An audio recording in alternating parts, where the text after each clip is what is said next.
दूसरे तरह का जो सेल्स आप देख पाएंगे बच्चे, यहाँ पर ये जो देख रहे हैं ना, ये वाला पिंक कलर का, इसको हम लोग क्या बोले? दिस इज द सर्टोलाइसिस। क्या बोले?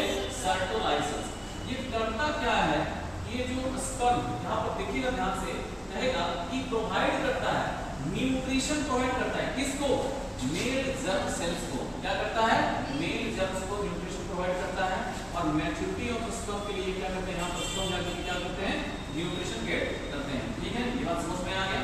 ओके, सर्टोलाइसिस बेसिकली क्या करते हैं? मेल जर्म्स की डेवलपिंग जो स्पर्म होते हैं उसको क्या कर रहा है? वो न्यूट्रिशन प्रोवाइड कर रहा है। क्लियर हो गया? क्योंकि मेल जर्म्स के लिए क्या रिस्पांसिबिलिटी निभाई? मेयोटिक डिवीजन के लिए द्वारा स्पर्म के फॉर्मेशन की जिम्मेदारी निभाई। और ये जो स्पर्म जब बन गए तो ये सर्टोलाइसिस क्या कर रहा है? आपको फीड करने का काम कर रहा है। क्लियर?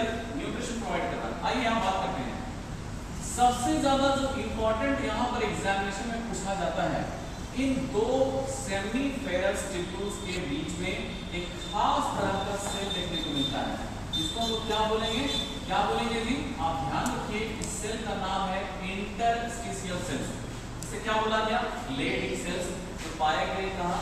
दो सेमीफेरस टिप्यूल्स के बीच में पाए गए। इसकी जिम्मेदारी क्या होती?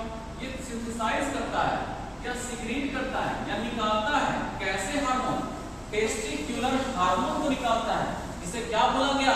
एंड्रोजेन, जो मुख्य रूप से मेलनेस का, किसी मेल के अंदर मेलनेस का सबसे ज्यादा रिस्पांसिबिलिटी करता है। जैसे मान लीजिए दाढ़ी मूंछ का आना, हमारे चेस्ट का चौड़ा हो जाना, मसल्स बनना, ये सभी चीजें आप देख पा रहे हैं। ठीक है, ये चीज हम समझ पाते हैं कि हमारे अंदर हाई पिच जो हुआ, बोलने का जो हमारा साउंड हाई पिच हो रहा है, ये सभी के लिए जो जिम्मेदार हमारा हार्मोन्स है वो क्या है? एंड्रोजेंस। हमेशा ध्यान रखना पड़ेगा। तो यहाँ से एक समझ में आ गया कि लेडिंग सेल्स जो है इंटरस्टिशियल सेल्स, और यहाँ पर androgens very very important hormones को सीक्रेट करने का काम कर रहा है। समझिए ध्यान से। और भी बातें यहाँ ये हो सकती है कि हम लोग जब यहाँ पर कर रहे होते हैं काम, कि सब प्रोडक्शन ऑफ स्पर्म जब भी होगा, प्रोडक्शन ऑफ स्पर्म जब भी होगा, तो कहीं ना कहीं इसके अंदर, इस सर्टोलाइसिस में कहीं ना कहीं एक मेयोटिक डिवीजन होगी। क्या होगी? Meiotic division. तो फर्दर जो हम लोग पढ़ने वाले हैं, इसी के रिस्पेक्ट में जो पढ़ने वाले हैं, एक प्रोसेस होगी गैमेटोजेनेसिस। ठीक है, gametogenesis.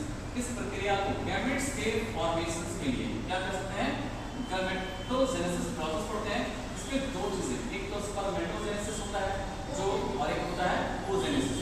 oogenesis in the female and spermatogenesis in the male. We will discuss later part of this topic.